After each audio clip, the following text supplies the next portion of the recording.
This is a story time about my caffeine addiction. You want some coffee? So, I'm pretty sure a lot of you drink coffee maybe 2 to 3 times, 4 times a day, and you just can't get enough of it. You need it before you get to bed. You need it to wake up in the morning. You need it to breathe. You need it to eat. You need it to sleep. Literally. And that is an addiction. The fact that every morning I had to have some coffee or I was a complete bitch. This number right here, like, took a sip of some coffee. This is how you really are. Took a sip of some coffee.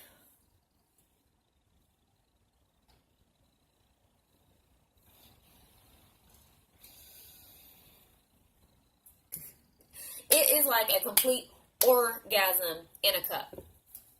You could literally, like, your whole body has this big experience of like trickles that come down your body. All of a sudden, you feel whole with that one sip of coffee. All of a sudden, you get like this sensation that goes all the way from. I remember it going from my head down to my toes. That's really the sensation I would get from coffee, that one sip. And I had to finish it. I had to at least get all the way down to maybe there for anybody to even talk to me. I have been 3 years clean. I started drinking coffee whenever I was 15 years old, and I stopped drinking coffee whenever I was 27. I started at 15 and ended at 27. And I am almost 30. I will be 30 this year. The reason why I ended up stopping was because nausea was my biggest thing. And then I would start to have uterine contractions.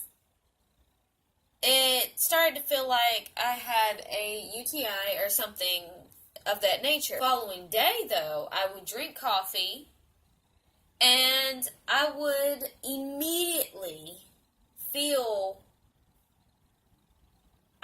okay, but then I would immediately feel nauseated and I had the poops. And then whenever I would like later on that day, whenever the caffeine would go away, later on that day I would have the jitters. Like, I would be really shaky. Because at that time, I had been doing nails for a while. So, whenever you're sitting there trying to polish somebody's nails and stuff, you ain't, over there just doing this number. I mean, it wasn't that intense. And then whenever I snapped out of all of that, I was grouchy. It was like I had to get more caffeine to feel better. So, it continued on. I kept drinking coffee and everything, and the symptoms started getting worse. And when the symptoms started getting worse, that's whenever I said to myself, I have got to stop. My withdrawals lasted about 2 weeks, and the withdrawal symptoms are definitely a headache. I had a headache, really bad one. I would use essential oils. I would use peppermint. I would definitely use peppermint to get myself together. I would put it right here at my temples. I would put it at my neck. And I would put it, back here. And I would put it right here and right here. I'm not talking about that, I'm talking about the exact peppermint essential oil. I'm talking about a really good one. And you can try different ones out. You really can. doTERRA is a really good one. That's a real natural one. You can also try to go to Walmart. You can order some offline if you want to. Just read up on the brands to stay hydrated. Definitely stay hydrated. I used to also drink caffeinated sodas. I cut those out immediately. Because really, to be honest with you, caffeine is caffeine. Cut Mountain Dew out. Cut the dark sodas out. Cut those out. Cut it all out.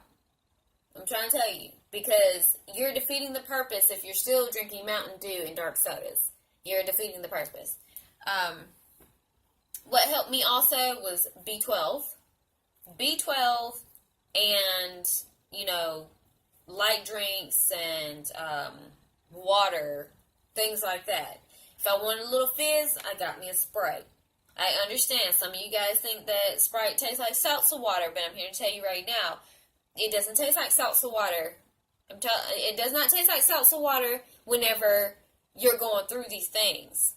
I'm trying to tell you. A lot of people, you guys say it's impossible to get off caffeine. It's not impossible. Trust and believe. It's never impossible. Okay. The difference in my body it has been. And it also will help you lose weight. Sodas, Mountain Dew, and caffeine. What I'm drinking right now, decaf tea. Tea will help you get through it as well.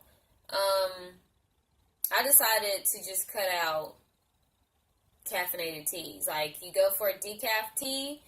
Decaf has a little bit, and I'm talking about a little bit of caffeine in it, but it's enough to help you out a little bit as well. Stay decaf everything. And I'm not talking about going towards no daggone, what is that? That caffeine-free Pepsi mess, caffeine-free diet Pepsi mess they got going on. No. That's a dark soda. If you can clean rust off of your car or rust off of your whatever with it, don't drink. Definitely B12, hydration, and decaf, everything. 2 weeks to get it together. It really did. It was really hard. I'm not going to say the road is easy. It's really not. So, that was my experience with it. But you guys, I guess you would say it was a story time. Or whatever. But, advice, story time. But I made it through. I really did. And 3 years later, right now I am drinking decaf tea, decaf black tea at that. And I put almond milk, two things of honey, 2 teaspoons of honey, like this type of teaspoons, if you can see it. God. Like that helped. Yeah, 2 teaspoons of honey. And some almond milk. Yeah, did I just say that? Almond milk? Sorry. But yeah, you guys, that's the end of my story time.